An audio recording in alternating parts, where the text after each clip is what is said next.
श्री कुंकुम देव रचित ग्रंथादिराज समय सार पे स्वाध्याय चल रहा है। उसके कर्ता कर्म अधिकार में 89 गाथा हो गई, 89 तक। आज 90 और 91 नंबर की गाथा चलेगी। आज क्या अपने सब्जेक्ट में है, एक जीव द्रव्य और एक उद्गल द्रव्य, दोनों की स्वतंत्रता आज सिद्ध होएगी। मतलब यहाँ 90वीं गाथा में ये कहेंगे कि आत्मा अपने अज्ञान भाव से, जो मिथ्या दर्शन, अज्ञान और अविरति यानी असंयम, ऐसे तीन प्रकार के परिणाम करता है, तो उसका कर्ता जीव है। कोई कर्म वो परिणाम का कर्ता नहीं है। ये 90 नंबर की गाथा है कि जीव अज्ञान से ही, मिथ्या दर्शन, अज्ञान और असंयम के परिणाम रूप परिणमन होता है। उसका कर्ता जीव है। कोई कर्म उसको अज्ञान मिथ्यात्व नहीं कराता है। ये 90 नंबर की गाथा में पढ़ेंगे, समझेंगे। 91 नंबर की गाथा में ऐसा कहेंगे, जीव जब अज्ञान से मिथ्या दर्शन, अज्ञान और अविरति असंयम रूप परिणाम करता है, ऐसे परिणमित होता है, तो उसका निमित्त पाकर पुद्गल द्रव्य स्वयं कर्म रूप से परिणमित होता है। लेकिन जीव उद्गल को कर्म रूप परिणमित नहीं कराता है। उद्गल परमाणु जो कर्म रूप परिणमित होते हैं, वो अपना स्वतंत्र परिणमन है। और जीव जो परिणाम करता है तीन प्रकार के अज्ञान में, वो अपना परिणाम है। दोनों द्रव्य भिन्न भिन्न परिणमन स्वयं से होते हैं, एक दूसरे का निमित्त मात्र है, एक दूसरे का कर्ता नहीं है। ये इसमें दोनों गाथा में अपने पढ़ेंगे। तो इसमें पहली गाथा 90 नंबर की है। उसके उत्थानिका में हिंदी गाथा के ऊपर एक लाइन लिखी है, अब आत्मा के तीन प्रकार के परिणाम विकार, मतलब तीन प्रकार के परिणाम विकार, मिथ्या दर्शन, अज्ञान और अविरमण, मतलब उसको असंयम भी कह सकते हैं। ऐसा परिणाम विकार का कर्तृत्व बतलाते हैं। मतलब ये तीन प्रकार के परिणाम होते हैं, उसका कर्ता जीव है। उसका कर्ता कोई पुद्गल कर्म नहीं है। पुद्गल कर्म जीव को अज्ञान रूप मिथ्यात्व रूप परिणमित नहीं कराता है। तो गाथा का पाठ इस प्रकार है हिंदी में, इससे ही है उपयोग त्रयविद, शुद्ध निर्मल भाव जो, जो भाव कुछ भी वह करे, उस भाव का कर्ता बने। मतलब जो बात अपने अभी चर्चा की, वही बात यहाँ पे कही कि अनादि से तीन प्रकार के परिणाम विकार होने से आत्मा का उपयोग जिस भाव को करता है, उस भाव का कर्ता आत्मा को कहते हैं। ये गाथा में 90 नंबर की गाथा में समझाना है। उसका कर्ता जीव है, तीन प्रकार के परिणाम का कर्ता, कोई पुद्गल उसको ऐसा परिणाम नहीं कराता है। तो देखो, यहाँ ये मिथ्या दर्शन, अज्ञान और अविरति यानी असंयम का जो तीन प्रकार का परिणाम है, वो अज्ञानी आत्मा उस परिणाम को प्राप्त होता है। तो उस परिणाम का कर्ता अज्ञानी आत्मा है, लेकिन उस परिणाम का कर्ता जड़ कर्म नहीं है। इतना अपने इस गाथा में नक्की करना है। तो प्रश्न होता है कि जब जीव के परिणाम में, अज्ञानी के परिणाम में विकार होता है, तो क्या वो कर्म के निमित्त बिना ही होता है, मतलब कर्म उसको नहीं कराता? ऐसा प्रश्न हो सकता है। तो उसका जवाब है कि जीव में जो विकार होता है, वो कर्म के निमित्त बिना, यानी कि कर्म की अपेक्षा बिना स्वयं से ही स्वतंत्रपणे होता है। क्योंकि विकार निश्चय से जीव स्वयं परिणमित विकार रूप होता है। उसमें पर वस्तु निमित्त मात्र भले हो, परंतु वो पर द्रव्य उसका कर्ता नहीं बन सकता। दूसरा प्रश्न ये होना चाहिए कि जब जब जीव में विकार होता है, उसमें निमित्त उसको नहीं करता है, निमित्त को नहीं मानेंगे, तो विकार जीव का स्वभाव हो जाएगा। देखो, ये प्रश्न कब होएगा, जब जल उष्ण का स्वभाव शीतल है, तो उसका विकार परिणाम उष्णता है। तो जब जग को उष्ण रूप होना है, तो उसको निमित्त चाहिए अग्नि का। लेकिन जब वो शीतलता को प्राप्त होता है, तो उसमें कोई निमित्त की जरूरत नहीं पड़ती है। अग्नि बुझ जाती है, खत्म हो जाती है, तो अपने आप शीतलता को प्राप्त हो जाता है। तो यहाँ ये प्रश्न है कि आप निमित्त के बिना परिणमन मानोगे तो वो विकार रूप परिणमन करना जीव का स्वभाव नहीं हो जाएगा। तो क्या, हाँ स्वभाव तो है, विकार रूप परिणमन करना आत्मा का, जीव का स्वभाव तो है, लेकिन वो पर्याय का स्वभाव है। द्रव्य तो कभी विकार रूप परिणम होती ही नहीं है, वो तो निर्विकार परिणमन भी नहीं होता। वो तो त्रिकार निर्विकार स्वरूप रहता है द्रव्य। लेकिन पर्याय में ऐसा स्वभाव है, वो स्वयं अपने से विकार रूप भी परिणमन करता है और निर्विकार रूप परिणाम करता है, वो अपना स्वभाव ही है। तो विकार निश्चय से पर्याय स्वयं ही करती है। उसमें पर वस्तु निमित्त मात्र भले हो, परंतु वो पर वस्तु है, वो जीव का जो विकार है उसका कर्ता कभी नहीं हो सकता।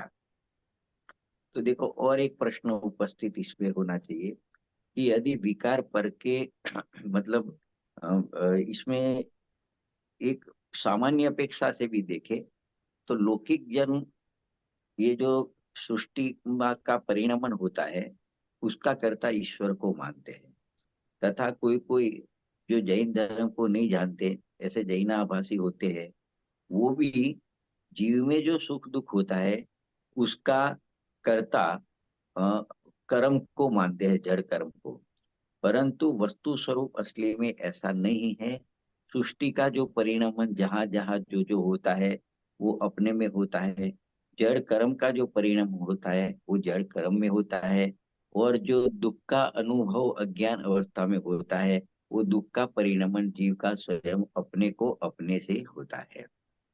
कभी कभी शास्त्र में ऐसे निमित्त, ऐसे कथन मिल जाएंगे कि ज्ञानावरणी कर्म से ज्ञान प्रकट होता है, वो हीना प्रकट होता है। जब ज्ञानावरणी कर्म का उदय आता है तो ज्ञान की अवस्था जीव में हीन प्रकट होती है, कमजोर प्रकट होती है।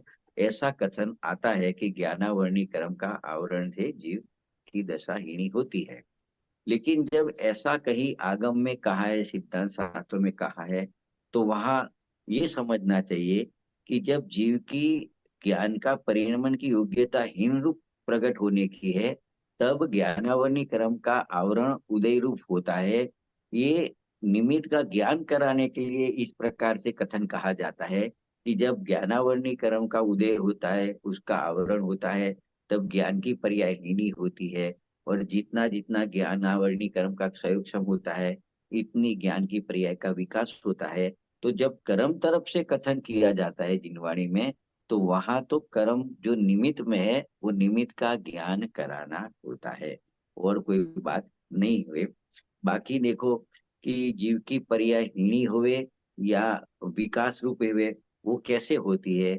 तो एक सिद्धांत भी है कि जीव में जिस समय जो विकार की पर्याय उत्पन्न होती है, वह पर्याय का उसका जन्म क्षण होता है। और ये बात कुनकुन आचार्य देव ने खुद प्रवचन सारगी की 102 नंबर की गाथा में कहा है कि सर्व द्रव्य में, खाली जीव में नहीं, 6 प्रकार के जाति अपेक्षा से द्रव्य है, सर्व द्रव्य में जिस समय जो पर्याय उत्पन्न होती है वह उसका स्वकाल है, वो उसका जन्म क्षण है। वह पर्याय कभी भी पर से उत्पन्न नहीं होती, लेकिन उस समय उचित उसके अनुकूल बाह्य निमित्त होता है। लेकिन वो निमित्त है, वो उस द्रव्य के परिणाम का कर्ता नहीं है। ये बात इस गाथा में समझानी है। देखो, कोई ऐसा माने, ऐसा भी कोई मानते हैं और कहते भी है अज्ञान अवस्था में कि जब कर्म का जोर होता है या प्रबल कर्म का, तीव्र कर्म का उदय होता है, तो जीव को विकार करना ही पड़ता है। तो उसकी ये मान्यता ठीक नहीं है। इसका भी कारण है, क्योंकि जीव को विकार होने में कर्म का किंचित मात्र भी कर्तापना नहीं है। कर्तापना नहीं है, निमित्तपना होता है। एक बात, यह टीका में यही बात समझानी है। टीका के शब्द थोड़े अटपटे होते हैं, लेकिन उसका भाव भाषण अपने करने की कोशिश कर रहे हैं। टीका में ऐसा लिखा है, इस 90 नंबर की गाथा की टीका में, कि अनादि से अन्य वस्तुभूत मोह के साथ में संयुक्तपना होने के कारण जीव के अपने में उत्पन्न होने वाले पर्याय में मिथ्या दर्शन, अज्ञान और अविरति भाव रूप 3 प्रकार का परिणाम विकार होता है। वो निमित्त से उपयोग 3 प्रकार का होकर स्वयं अज्ञानी होता हुआ वो कर्तृत्व भाव को प्राप्त होता है तथा विकार रूप परिणमित होकर जिस चीज भाव रूप अपने को करता है उस भाव का वो उपयोग करता है। पर द्रव्य कर्म उस निमित्त है, लेकिन वो कर्म उसका करता नहीं है। यही बात यहाँ पे अमृतचंद्र आचार्य देव भी समझाना चाहते हैं। देखो ये 4 लाइन जो टीका की पढ़ी मैंने, उसमें थोड़ा उसको सरल करते हैं। इसमें ये कहना चाहते हैं कि देखो, मिथ्या दृष्टि जीव स्वयं कर्ता बनकर जिस जिस भाव को स्वयं करता है उस भाव का उसका उपयोग उसका कर्ता होता है, लेकिन जड़ कर्म उसका कर्ता नहीं होता है। ऐसा आचार्य देव का कथन है। देखो, कर्म निमित्त है, तो निमित्त का निषेध नहीं है, परंतु निमित्त के कारण जीव में विकार होता है ऐसा भी नहीं है। जीव स्वयं अज्ञानी होकर जीव का जो उपयोग है वो उपयोगी विकारी भाव का कर्ता होता है। मतलब जो वर्तमान जो अपना वो व्यवसाय है, अपना व्यापार है, ज्ञान का व्यापार है, उसको उपयोग कहते हैं। वो उपयोग स्वयं अपने कारण अज्ञान रूप होकर विकार रूप परिणमन करके वो अपने विकारी परिणाम का कर्ता होता है। यह बात समझनी चाहिए। कहीं कहीं व्यवहार का कथन ऐसा जिनागम में आ जाता है, तो वहां ये मतलब कर्म के कारण ऐसा हुआ, कर्म के कारण ऐसी ही अवस्था हुई, कर्म के कारण जीव में विकार हुआ, मिथ्यात्व करण के कारण, मोहिनी कर्म के कारण जीव में मिथ्यात्व होता है। तो ऐसे सब कथन आते हैं, तो वो व्यवहार से कहा है ऐसा, वहां व्यवहार से उसका ज्ञान करा है ऐसा समझ लेना चाहिए। लेकिन व्यवहार से निश्चय हो गया, मतलब निमित्त ने कुछ, पर पुद्गल निमित्त ने कुछ, जीव ने कुछ परिणाम कर दिया, ऐसा कभी होता नहीं है। तो आजकल ये बहुत बड़ी भूल चल रही है कि लोग बाग ऐसा मानते हैं कि कर्म के कारण जीव में विकार होता है, लेकिन यह बात बिल्कुल असत्यार्थ है, झूठी है। ऐसा इस गाथा में कह रहे हैं, और इस गाथा में वही बात को सिद्ध कर रहे हैं कि मिथ्यात्व 3 प्रकार के परिणाम लिए हैं, बाकी परिणाम तो अनेक प्रकार के हैं, लेकिन मुख्य 3 परिणाम की बात करते हैं। मिथ्यात्व, अज्ञान और अविरति के भाव रूप जो 3 प्रकार के विकारी परिणाम है, उसका कर्ता अज्ञान भाव से अज्ञानी जीव परिणमित होता है, उसका उपयोग उसका करता है, परद्रव्य उद्गल आदि उसका करता नहीं है। इतना इस गाथा में समझाना है। देखो, यहाँ जितनी भी गाथा आती है, पूरे समझो कर्ता कम अधिकार हुए कि जीव अजीव अधिकार अपना चला गया, इसमें जो वेद ज्ञान कराते हैं उसके लिए जिनागम में मुख्य 5 सिद्धांत है। मैं हर एक स्वाध्याय में ये बात बताता हूँ और बताऊंगा भी क्योंकि जिनागम में ये 5 बातें समझनी बहुत जरूरी है। एक निमित्त, उपादान, निश्चय, व्यवहार और क्रमबद्ध पर्याय। ये 5 बात समझने जैसी है। मतलब इसमें क्या निकलता है, अभी क्रमबद्ध पर्याय की बात, अभी कार्य लेते हैं ना, तो पर्याय लेनी पड़ेगी, तो क्रमबद्ध पर्याय की बात लेंगे। इसके साथ में निमित्त उपादान की बात आती है कि जीव स्वयं अपनी पर्याय के उपादान से विकार रूप परिणमित होता है। कर्म के निमित्त के कारण नहीं, परद्रव्य के निमित्त के कारण, तो निमित्त उपादान भी आ गया। परद्रव्य से विकार होता है, कर्म से विकार होता है, ऐसा कहना व्यवहार आया। लेकिन व्यवहार से निश्चय नहीं होता, तो ये बात तो आती है। लेकिन अभी मुख्य रूप से ये बात चल रही है कि जिस समय जो पर्याय होनी है वह पर्याय उसी समय उसी क्रम से होती है, उसको कहते हैं क्रमबद्ध पर्याय। क्या है क्रमबद्ध पर्याय, तो बहुत लंबा विषय है, पूरा एक शिविर चाहिए, लेकिन फिर भी मैं 2-3 लाइन में 5 मिनट में कोशिश करता हूँ कि देखो, दरेक द्रव्य में, हर एक द्रव्य में अनंत गुण है। उसमें से कोई एक गुण लो, एक गुण का समय समय में परिणमन होता है। तो जो अनादि अनंत काल है उसके जितने समय है, हर एक समय में वो गुण का परिणमन है। तो जितने समय में है उतने समय में उसका कुछ ना कुछ परिणमन होता है। तो कौन से समय में कौन सा परिणमन किस प्रकार का होगा इस गुण का, वो क्रम से है, एक बाद एक होएगा। समय एक बाय एक आता है, तो एक के बाद एक होएगा। और इसके बाद ये होएगा। तो एक के बाद एक पर्याय आएगी, उसको कहते हैं क्रम। और इसके बाद यही पर्याय आएगी, उसको कहते हैं बद। तो ऐसे वस्तु का जो परिणमन है वो क्रमबद्ध है। क्रम से एक एक समय में वन बाय वन आता है, वो क्रम है। और इसके बाद यही परिणमन होएगा, वो बद है।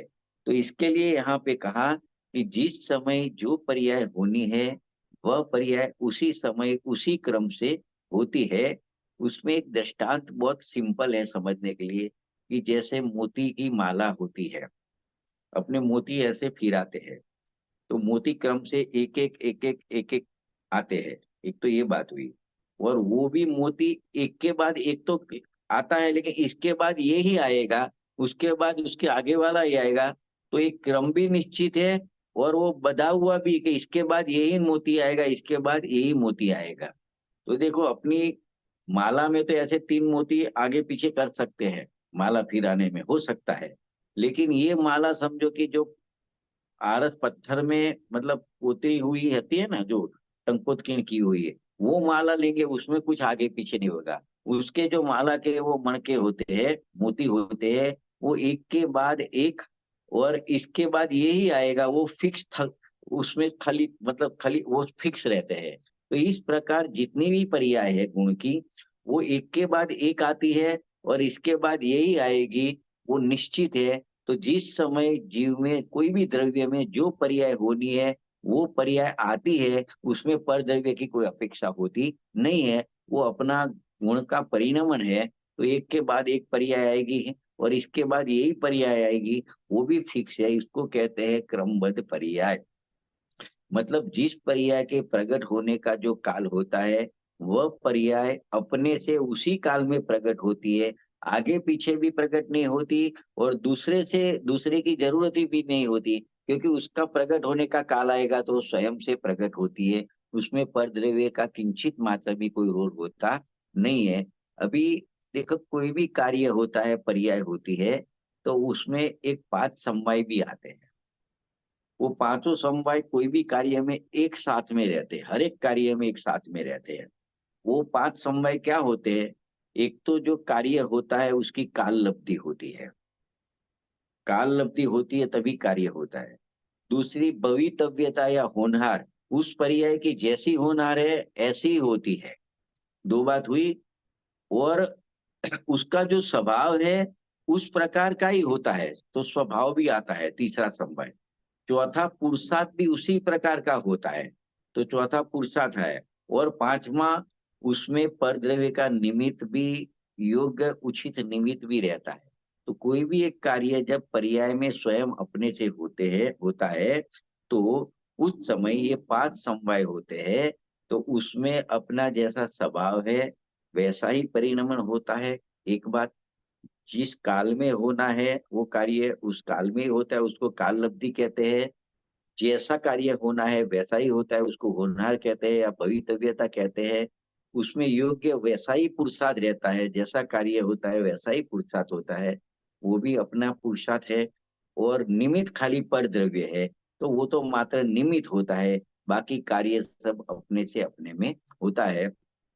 तो इस प्रकार क्रमबद्ध का निर्णय जब करने वाला होता है, वो किसको होता है? कि जिसकी दृष्टि अपने स्वभाव पे होती है, ज्ञायक स्वभाव पे होती है, उसको ही ऐसे क्रमबद्ध का निर्णय होता है। नहीं तो वो तो एक द्रव्य का कार्य है, उसका कर्ता दूसरे को ही मानेगा।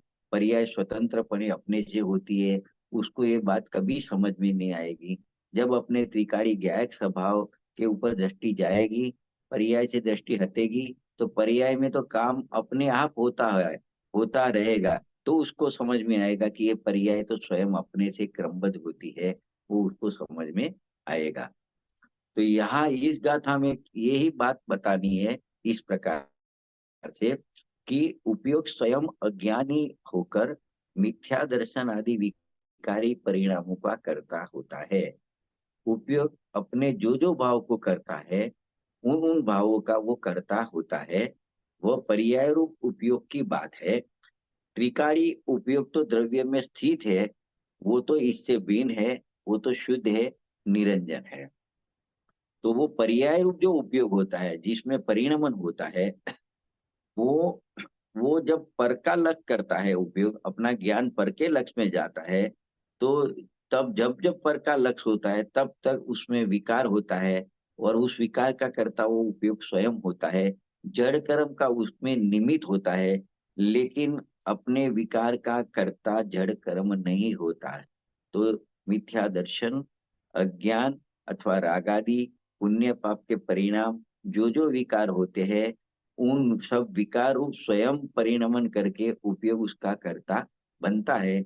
इस बात को यहाँ पे समझनी है। बहुत स्पष्ट बात है, लेकिन इसके लिए थोड़ा समय निकाल कर ऐसे गहरे तत्व का चिंतन करके और इसको समझने की कोशिश करनी चाहिए। तो देखो, यहाँ फिर से उसको रिपीट करते हैं, 2 4 5 दफे रिपीट करेंगे तो अपने को और स्पष्ट होएगा ज्ञान में। अज्ञानी जीव अनेक प्रकार के मिथ्यात्वादी भावों को प्राप्त होता है, एक बात। दूसरी बात, उसका वर्तमान उपयोग अज्ञान रूप होता हुआ 3 प्रकार का होकर कर्तापणे को प्राप्त होता है। दूसरी बात, ये सब अपनी तरफ से बात आई। अभी परद्रव्य की बात करेंगे। उसी समय जड़ कर्म उस विकार का कर्ता नहीं है। मतलब पुण्य पाप दया दान, विषय वासना का इत्यादि का जो विकार रूप भाव होता है जीव की पर्याय में, उसमें जड़ कर्म का निमित्त होता है, परंतु उस निमित्त के कारण ये भाव नहीं होते। ये यहाँ पे समझाना है। और ये भी अज्ञानी के लिए बात है। जब विकार रूप परिणमन का कर्ता अज्ञानी होता है, ज्ञानी तो कभी मिथ्या दर्शन अज्ञान रूप उसका परिणाम उसको होता ही नहीं है, तो वो तो उसका कर्ता होता ही नहीं है। उसको तो जो परिणाम होता है उसका ज्ञान मात्र होता है। समझो पर्याय में राग विकार हुआ, ज्ञानी को भी राग आता है, तो राग का जो ज्ञान होता है तो ज्ञान का कर्ता बनता है, लेकिन वो तो राग का कर्ता नहीं बनता। लेकिन अज्ञानी को तो अपने स्वभाव का ज्ञान नहीं है, तो राग को भी वो अपनी तरफ से अपना ही जानता है, तो वो राग का कर्ता उसको कहा जाता है। ज्ञानी को कभी राग का कर्ता कहा नहीं जाता है। वो राग तो उसके ज्ञान में निमित्त है, तो वो ज्ञान रूप परिणमन करता है, वो राग रूप परिणमन करता है, ऐसा नहीं कहा जाता। क्योंकि उसको तो राग होता है, उसका भी ज्ञानी होता है, तो उसको तो राग का कर्ता भी नहीं कहा जाता। तो देखो, ये तो वितरागता मार्ग है। ये समय सार प्रवचन आदि शास्त्र जो है, वो भगवान की दिव्य ध्वनि का सार है। सर्वज्ञ भगवान ने जो कहा है उसी अनुसार चार ज्ञान के धनी जो गंधर्व देव होते हैं, वो अंतर्मुहूर्त में 14 पूर्व की रचना करते हैं। और वो गंधर्व देव ने जो कहा है वही बात इसी शास्त्रों में भरी हुई है। लेकिन अज्ञानी जी अपनी मनमानी करके, झूठी कल्पना करके कोई भी अर्थ करे तो वो नहीं चल सकता। उसमें थोड़ा भी जो फेरफार कोई करेगा, अपनी बुद्धि के अनुसार गलती करेगा, तो वो मिथ्यात्व का उसको महादोष लगेगा। तो इसके लिए जिनवाणी मिथ्यात्व के दोष से बचने के लिए है। अंतिम में 2 3 दृष्टांत देके समझ लेते हैं, फिर आगे 91वीं गाथा में जाते हैं कि इस गाथा का निष्कर्ष क्या निकलता है। कि दृष्टांत 3 4 दृष्टांत के माध्यम से समझते हैं, छोटे छोटे 5 मिनट में। देखो, जैसे पानी उष्ण होता है, तो यहाँ कहते हैं वो अग्नि से नहीं हुआ, तो कैसे हुआ है वो प्रश्न आएगा। कि पानी उष्ण हुआ, वो अपनी योग्यता से उष्ण हुआ है। पानी के जो परमाणु है वो पहले शीतल रूप परिणमन करते थे, अभी इस समय में उस परमाणु में भी स्पर्श गुण है, तो उसका उष्ण रूप परिणमन करने का था, तो वो अपने योग्यता से उष्ण रूप परिणमित हुए है। अग्नि का तो मात्र निमित्त है, परंतु वो निमित्त जो है अग्नि, वो उसका कर्ता नहीं है। एक दृष्टांत दिया। दूसरी बात देखो कि कोई व्यक्ति सुंदर स्त्री का रूप देखता है और उसको वासना का परिणाम होता है, तो उस वासना का परिणाम हुआ उसका कर्ता वो जीव स्वयं है। वो स्त्री का सुंदर रूप उसमें निमित्त है, परंतु निमित्त के कारण जीव में वासना का परिणाम नहीं हुआ। जो अगर ऐसा होता तो जितने लोग जा रहे आ रहे उस स्त्री को देख रहे, सबको ऐसे वासना का परिणाम होना चाहिए। तो निमित्त तो एक ही है, देखने वाले अलग अलग है, लेकिन सबको वासना का परिणाम नहीं होता। अरे और तो क्या बात करें, किसी को काम विकार का परिणाम होता है, उसने गहने पहरे हैं तो किसी को चोरी का परिणाम आता है, किसी को वासना का परिणाम आता है। निमित्त तो एक ही सामने पड़ा है।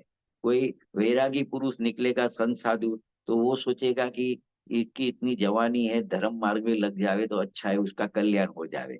तो निमित्त तो एक ही है, परिणाम सबके अलग अलग है उसको देख के। इससे नक्की होता है कि निमित्त के कारण परिणाम नहीं होते, जिसके जो परिणाम की जो योग्यता होती है उस प्रकार के परिणाम होते हैं। तो परिणाम का कर्ता वो जीव स्वयं है। वो तो जो सामने कोई चीज है वो तो निमित्त मात्र है, जीव के परिणाम का कर्ता वो परद्रव्य नहीं है। ये यहाँ पे मतलब समझा। जैसे ज्ञानावरणीकरण के कारण थोड़ी शास्त्र का दृष्टांत दे कि ज्ञानावरणीकरण के कारण ज्ञान की हीन दशा नहीं होती, ये यहाँ पे समझाना है। बल्कि जब ज्ञान की हीन दशा स्वयं अपने से होती है तो उसमें ज्ञानावरणी क्रम का निमित्त है, लेकिन वो ज्ञानावरणी क्रम जीव की हीन दशा का कर्ता नहीं है। जीव का जो ज्ञान दर्शन की हीन पर्याय होती है उसमें भाव घाती कर्म के कारण होती है, द्रव्य घाती कर्म तो उसमें निमित्त है। लेकिन शास्त्र में कभी ऐसे कथन मिल जाएंगे पर्यार्थिक नहीं वाले व्यवहार के कथन, कि द्रव्य घाती कर्म के निमित्त से जीव में ऐसी ही दशा होती है। तो वहां ये समझना कि हाँ निमित्त की मुख्यता से कथन करा है कि जीव में जब स्वयं अपने से हीनी अवस्था होती है तो उस टाइम निमित्त कौन सा है। ज्ञान की हीनी अवस्था होती है तो ज्ञानावरणी कर्म का निमित्त है, दर्शन की हीनी अवस्था होती है तो दर्शनावरण कर्म का निमित्त है। तो वहां निमित्त का ज्ञान कराने के लिए ऐसा कथन कहा है। लेकिन वहां ऐसा कभी नहीं मान लेना चाहिए कि द्रव्य कर्म के निमित्त से जीव की पर्याय हीनी होती है। तो इस प्रकार से ये 90 नंबर की गाथा अपने ली। अभी और उसको सरल करके समझते हैं 5 मिनट में, फिर 91 नंबर की गाथा समझते हैं। कि देखो पहले एक बात आ गई अपने ये कर्ता कर्म अधिकार में, कि जो परिणमित होता है सो करता है, जो परिणमित होता है सो करता है। यहाँ पे मिथ्या दर्शन अज्ञान रूप परिणमित कौन होता है, तो अज्ञानी जीव अज्ञान रूप होकर उसका उपयोग मिथ्यात्व अज्ञान रूप परिणमित होता है। तो जो परिणमित होता है वो करता है, तो उपयोगी उसका करता है। और उपयोग आत्मा से भिन्न नहीं है, अभिन्न है, ऐसा मानकर आत्मा को उसका कर्ता कहा जाता है, लेकिन कर्म को उसका कर्ता नहीं कहा जाता। देखो इस शरीर में पीड़ा होती है, शरीर में कुछ पीड़ा होती है, दुख होता है, पीड़ा होती है, तो वह असाता वेदनी कर्म के निमित्त से होती है, ऐसा शास्त्र में कथन आता है। इसका अर्थ क्या समझने का इस गाथा से, तो देखो जब शरीर की अवस्था जिस समय जैसी होनी होती है उस समय स्वयं से ऐसी ही होती है। जब शरीर में पीड़ा की अवस्था होनी है तो वो अपने से होती है, उसमें असाता वेदनी कर्म का निमित्त मात्र है। परंतु असाता वेदनी कर्म ने शरीर की अवस्था ऐसी पीड़ा रुकी, उस प्रकार से वो असाता वेदनी कर्म शरीर की अवस्था का करता नहीं है। उस समय जीव में जो पीड़ा का अनुभव होता है वह अपनी योग्यता से स्वतंत्र होता है, उसमें शरीर या कर्म का कुछ भी कर्तव्य नहीं है। यहाँ पे असाता वेदनी कर्म का उदय आया, वो स्वयं अपने से आया, उसके निमित्त से शरीर में कुछ उस प्रकार की अवस्था हुई, मतलब रोग रूप अवस्था हुई, उसका परिणाम अपने से है, शरीर का परिणामन शरीर से, कर्म का परिणाम कर्म से। और यहाँ जीव में जो दुख का परिणामन होता है वो भी अपने से होता है, वो शरीर के कारण या साता वेदनी कारण के कारण नहीं होता। ये बात यहाँ समझनी है। अगर ऐसी पराधीनता होएगी तो जीव कभी सुखी नहीं हो पाएगा, वो पराधीन हो जाएगा। लेकिन आचार्य देव कहते हैं ऐसी पराधीनता होती नहीं है।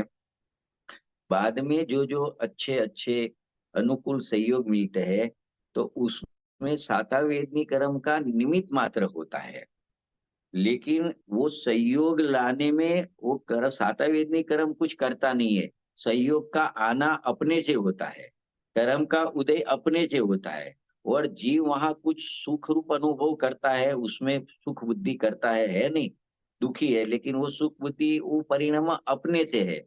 वो उसने जब सुख का साता का अनुभव किया तो उसमें कुछ अनुकूल संयोग ने करा दिया जीव में सुख का अनुभव, ऐसा नहीं है, या साता वेदनी कर्म ने जीव को सुख रूप अवस्था कर दी, ऐसी नहीं है। तीनों परिणाम स्वतंत्रपणे अपने अपने में होता है। तो इस प्रकार से ये 90 नंबर की गाथा में ये सिद्ध किया है कि जीव का जो जो परिणमन होता है उस भाव का कर्ता जीव स्वयं है, पर द्रव्य कर्म उसका कर्ता नहीं है। पर द्रव्य तो मात्र, पर द्रव्य का तो मात्र निमित्त होता है। तो ये जीव तरफ से बात 90 नंबर की गाथा में की। तो 91 नंबर की गाथा में क्या कहेंगे कि जीव जब स्वयं से अपने से मिथ्यात्व अज्ञान और अविरति भाव रूप परिणमित करता है, तो उस समय उसका निमित्त पाकर पुद्गल स्वयं कर्म रूप परिणमित होते हैं। तो पुद्गल परमाणु कर्म रूप परिणमित हुए, उसमें जीव का परिणाम निमित्त मात्र है। वो पुद्गल का जो कर्म रूप परिणमन हुआ उसका कर्ता पुद्गल है, जीव नहीं। अभी उल्टी बात है, पहले जीव का परिणमन होता था, वो स्वतंत्र स्वयं अपने से होता है, उसका कर्ता कर्म नहीं था। अभी कहते हैं जीव जब विकार रूप परिणमन करता है तो पुद्गल परमाणु स्वयं कर्म रूप होते हैं, लेकिन पुद्गल परमाणु जो कर्म रूप है उसका कर्ता जीव का परिणाम नहीं है, उसका कर्ता स्वयं वो पुद्गल है। तो अभी 51 नंबर में बात रिवर्स चलेगी, उसकी उल्टी चलेगी। तो देखो 51 नंबर की गाथा है, उसको पढ़ रहे हैं। यहाँ ये कहना चाहते हैं, ऊपर उस स्थानीय का है 2 लाइन की, उसमें लिखा है 91 नंबर की गाथा में। अब कहते हैं कि जब आत्मा के 3 प्रकार के परिणाम विकार का कर्तृत्व आत्मा में होता है, तब पुद्गल द्रव्य अपने आप ही कर्म रूप परिणमित होता है, जीव का परिणाम उसका कर्ता नहीं है। पुद्गल द्रव्य का जो कर्म रूप परिणाम हुआ उसका कर्ता जीव नहीं है। तो गाथा ऐसे है, वो पढ़ रहा हूं। जो भाव जीव करे स्वयं उस भाव का कर्ता बने, ये 90 नंबर की गाथा में आएगा, आ गया। इस दूसरी लाइन में 51 नंबर की गाथा का भाव है, उस ही समय पुद्गल स्वयं कर्मत्व रूप ही परिणमे। बस इतना कह के छोड़ दिया कुनकुन आचार्य देव ने। मतलब यहाँ ये बताना चाहते हैं, आत्मा जिस भाव को करता है उस भाव का कर्ता वह स्वयं आत्मा होता है, और उसका कर्ता होने पर, अपने परिणाम का कर्ता होने पर पुद्गल द्रव्य अपने आप कर्म रूप परिणमित होता है। वो अपने आप होता है, वो जीव के परिणाम के कारण नहीं होता है। ये बात यहाँ पे समझानी है। तो देखो यहाँ 90 गाथा को रिपीट नहीं करेंगे, लेकिन पहली लाइन 90 गाथा वाली है, तो उसको थोड़ा ले लेते हैं। आगे की गाथा में क्या आपने नक्की किया, आत्मा स्वयं ही मिथ्या श्रद्धा, मिथ्या ज्ञान तथा मिथ्या चारित्र रूप परिणमित होने से जिस भाव को करता है उसका वह आत्मा करता होता है। कर्म के उदय के कारण वो रागादि रूप विकार रूप परिणमित नहीं होता है। एक बात हुई। दूसरी बात, पुण्य से धर्म होता है, व्यवहार से निश्चय होता है, निमित्त करता है, इत्यादि मिथ्या श्रद्धान रूप परिणमन। देखो ये मानना मिथ्यात्व है। क्या पुण्य से धर्म होता है ऐसा मानना, वो भी मिथ्या श्रद्धा है। व्यवहार से निश्चय होता है ये मानना है, वो भी मिथ्या श्रद्धा है। और निमित्त को कर्ता मानना वो भी मिथ्या श्रद्धान है, वो मिथ्या दर्शन है, मिथ्यात्व है। तो इत्यादि मिथ्या श्रद्धान रूप जो आत्मा का परिणाम होता है वो स्वयं अज्ञानी स्वयं परिणमता है।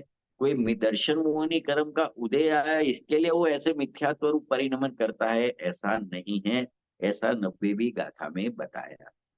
जीव अपने स्वभाव को भूलता है। देखो ऐसे परिणाम कब होते हैं मिथ्यात्व ज्ञान के, जीव जब अपने स्वभाव को भूलकर वो स्वयं ही पर का लग करता है, तो स्वयं मिथ्यात्व राग देश आदि भावों को करता है, तो उन भावों का कर्ता उसको कहा जाता है। देखो यहाँ एक दृष्टांत दिया है मूल टीका में, कि जैसे मंत्र साधने वाली साधक की तरह अज्ञानी अपने भावों को करता है। मतलब जो मंत्र साधता है ना, कोई कार्य के लिए, बाहर में कोई कार्य करना हो, तो वो तो अपने मंत्र के शब्दों में उसके ध्यान में लीन रहता है।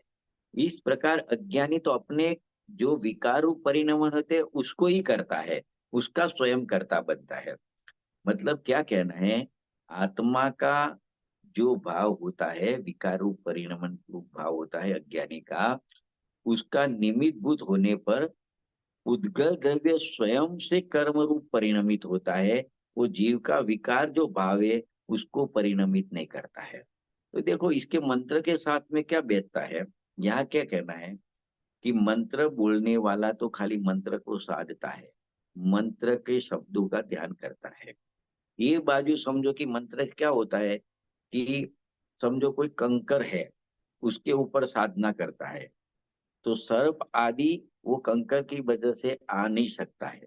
तो वो तो न सर्प को देखता है न कंकर को देखता है, वो तो अपने मंत्र को साता है, लेकिन उसका निमित्त पाकर वो सर्प आदि वहां आते नहीं है। तो वो सर्प का आना नहीं आना उसका परिणमन है, वो मंत्र साधता है वो अपने परिणाम में। तो यहाँ पे कहते हैं अज्ञानी जीव अज्ञान रूप परिणमन करता है, उसका कर्ता बनता है, तो उसका निमित्त पाकर वो पुद्गल द्रव्य स्वयं कर्म रूप परिणमित हो जाते हैं। वो जीव के परिणाम उसको कर्म रूप परिणमित नहीं करा। जैसे मंत्र साधना वाला कुछ नहीं करता, वो तो अपने मंत्र में लीन रहता है, लेकिन उसका निमित्त पाकर वो चीज में बार में ऐसा हो जाता है। ये दृष्टांत इस प्रकार से समझाते हैं। तो देखो यहाँ एकाणु गाथा में यही बात कहते हैं, ये अपने जो मंत्र का दृष्टांत दिया वो बात कहते हैं कि देखो वो दृष्टांत को तीन प्रकार से बताए। मंत्र साधने वाली जो बात है ना, उसको तीन दृष्टांत है, वो कैसे निमित्त नैमित्तिक संबंध बताए हैं। देखो कि मंत्र साधक अपनी मंत्र साधना की अथवा ध्यान की पर्याय को करता है, वो पर में कुछ नहीं करता है। लेकिन देखो कोई जीव को जहर चढ़ा है, तो यहाँ कोई व्यक्ति मंत्र बोलता है, तो वो तो मंत्र साधना करता है, उसके ध्यान में है, मंत्र के ध्यान में। लेकिन सामने क्या होता है कि किसी को जहर चढ़ा है तो उसका जहर उतर जाता है। तो उस जहर के उतरने की क्रिया जो होती है उसका करता वो मंत्र साधने वाला नहीं है। यहाँ पे ये कह रहे हैं कि उसमें साधक का ध्यान वो जो जहर उतरा उसके अनुकूल होने में निमित्त भूत होता है, लेकिन वो साधक के करता हुए बिना ही उस उस व्यक्ति में से जहर उतर जाता है, वो कुछ करता नहीं है। दूसरा दृष्टांत देखते हैं कि देखो पर में कुछ परिणति होती है, वो मंत्र साधक की हुई नहीं है। मंत्र साधक का ध्यान तो खाली बाहर में परद्रव्य में कुछ कार्य होता है उसमें निमित्त मात्र होते हैं। तो मंत्र साधक का कार्य करता परद्रव्य में करता हुए बिना, मतलब समझो कि सामने स्त्री है, तो यहाँ कोई मंत्र साधता है, तो सामने स्त्रियां स्वयं वे विडंबना को प्राप्त हो जाती है। तो स्त्रियों में जो विडंबना की अवस्था हुई उनकी वो स्वयं से हुई है, उसमें मंत्र साधक का कुछ काम नहीं है। उनकी विडंबना रूप क्रिया का कर्ता मंत्र साधक नहीं है, वो स्त्रियां खुद है। तो आचार्य ने जैसे ये बताया उसी प्रकार साधक का ध्यान निमित्तभूत होकर साधक के करता हुए बिना ही कर्म बंध स्वयं में टूट जाते हैं।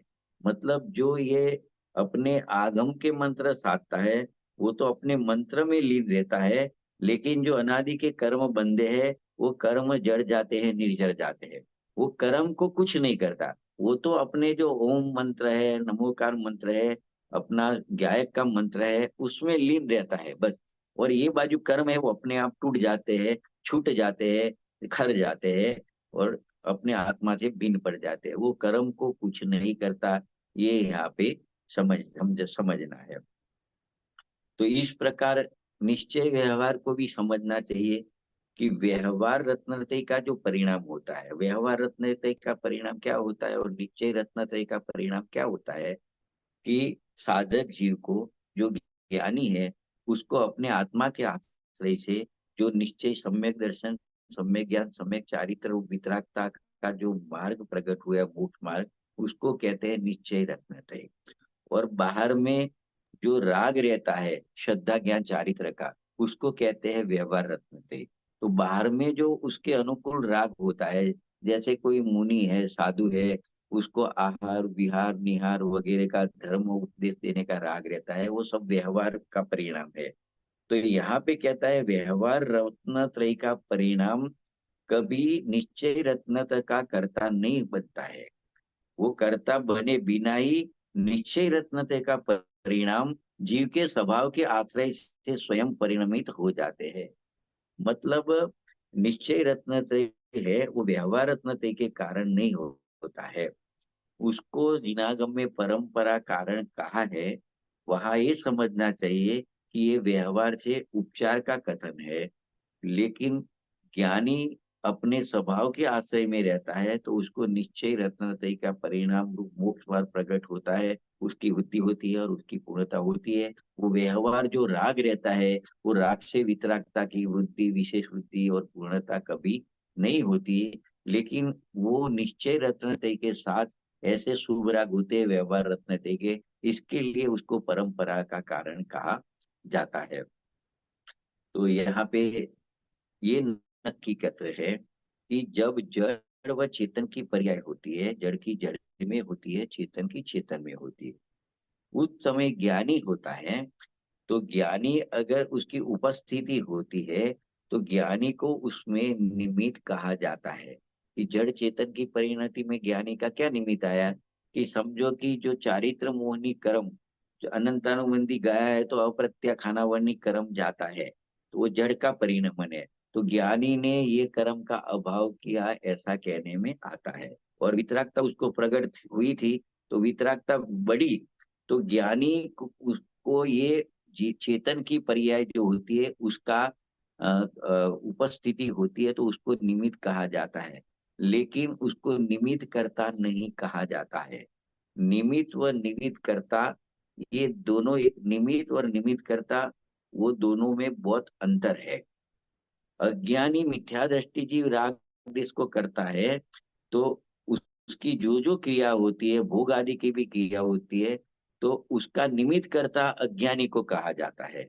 तो मिथ्या दृष्टि को निमित्त कर्ता कहा जाता है। और ज्ञानी को तो अपने स्वभाव का भान है, तो उसको भी जो राग होता है, उसको भी थोड़ा बहुत भोग होता है। लेकिन वो राग का और भोग की पर्याय का ज्ञान रूप परिणमन करता है। तो वो उसको, वो राग होने में निमित्त ज्ञानी को कहेंगे, लेकिन उसको निमित्त कर्ता नहीं कहेंगे, क्योंकि वो कभी राग का कर्ता नहीं बनता, राग के ज्ञान का कर्ता बनता है। तो ज्ञानी को निमित्त कह सकते हैं, निमित्त कर्ता नहीं कह सकते। और अज्ञानी तो स्वयं राग में करता हुआ ऐसा उसका कर्ता बनता है, तो अज्ञानी को राग का निमित्त कर्ता कहा जाता है। तो इस प्रकार यह आत्मा अज्ञानी आत्मा है। वो अज्ञान के कारण मिथ्या दर्शन अ, भाव रूप स्वयं परिणमित होता हुआ उसका कर्ता होता है। और उस समय उसके अनुकूल वो खाली कर्म का पुद्गल द्रव्य जो कर्म रूप परिणमित होते हैं उसमें मात्र अनुकूल बनता है। लेकिन पुद्गल का कर्म रूप परिणमन हुआ, उसका कर्ता जीव कभी नहीं होता है। तो इस प्रकार से 90 और 91 नंबर की गाथा में उसको थोड़ा और समझे तो 5 मिनट अपने लेते हैं कि दोनों का निष्कर्ष क्या निकलता है, उसको थोड़ा 4-5 मिनट में समझ लेते हैं। कि पहले तो कहा कि आत्मा तो अज्ञान रूप परिणमित होता है। कैसे, कि किसी के साथ ममत्व करता है, किसी के साथ राग करता है, किसी के साथ द्वेष करता है, तो उन भावों का कर्ता वो अज्ञानी स्वयं होता है। यह अज्ञानी की बात चल रही है। सम्यक दृष्टि तो ऐसे राग का कर्ता कभी नहीं होता। हमेशा नाटक में भी ये बात को स्पष्ट किया है, करे कर्म सोई करतारा, जो जाने सो जानन हारा, जो करता नहीं जाने सोई, जाने सो करता नहीं हुई। क्या कहते हैं कि जो दया दान व्रत आदि शुभ भाव का जो कर्ता होता है, वो मिथ्या दृष्टि अज्ञानी होता है। ज्ञानी को भी शुभ भाव आता है, लेकिन वो तो शुभ भाव का जानने वाला होता है। क्योंकि देखो आत्मा स्वभाव से तो ज्ञान का बना हुआ है, इसलिए आत्मा करे तो क्या करे, आत्मा ज्ञानम स्वयं ज्ञानम ज्ञानादन्यत करोति किम। आत्मा करता है तो वो जानने का ही काम करता है। राग का जो काम होता है, राग का परिणमन तो होता है उसको, लेकिन वो उसका करता नहीं होता है। सम्यक दृष्टि जब चौथे गुण स्थान में होता है तो उसको राग होता है, लेकिन वो राग का जानने वाला होता है, राग का करता नहीं होता है।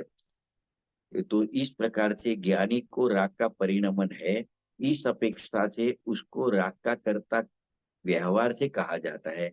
परंतु शुद्ध दृष्टि की अपेक्षा से देखे तो ज्ञानी राग का कर्ता नहीं है, क्योंकि आत्मा को जो राग के कर्तृत्व से परिणमता है, वही आत्मा अज्ञान आत्मा का अज्ञान भाव है। ये राग का मैं करता हूं ऐसा जो मानता है, वो तो उसका अज्ञान भाव है।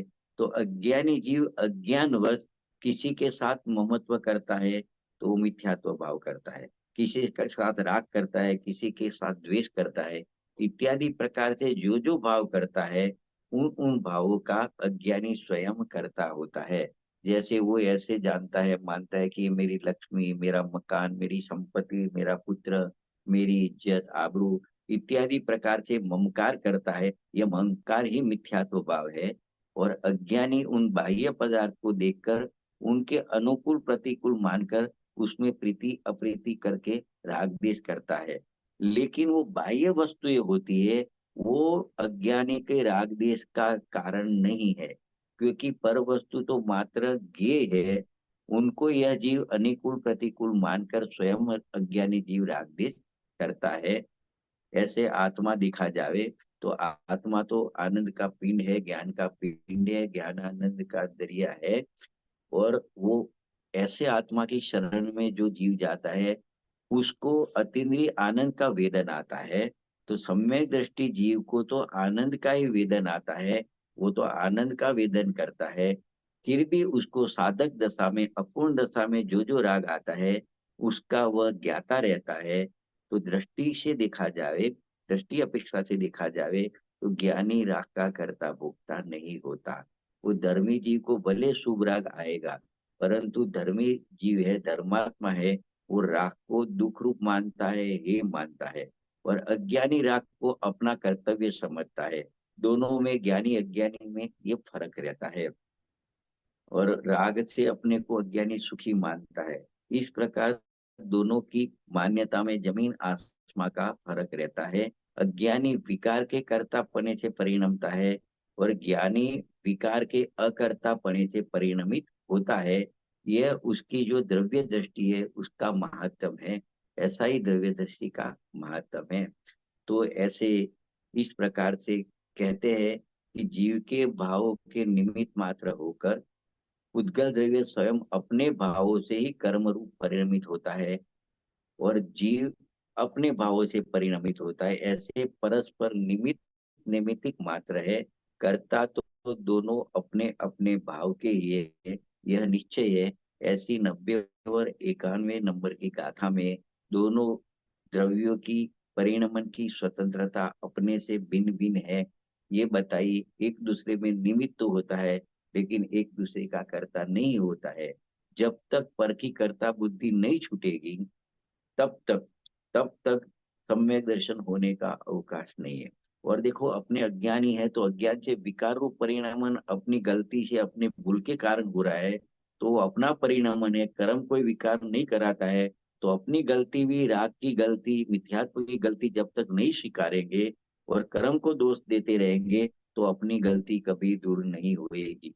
तो ऐसे बेज्ञान करा के अपनी पर्याय में अपने स्वयं जो ज्ञान मिथ्यात्व परिणाम होते हैं, वो कर्म के कारण नहीं होता, अपने कारण होता है।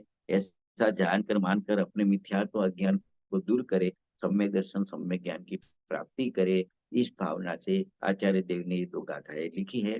तो यहाँ पे अपना इस स्वाध्याय का विराम लेते हैं। आगे की गाथा अगले स्वाध्याय में लेंगे।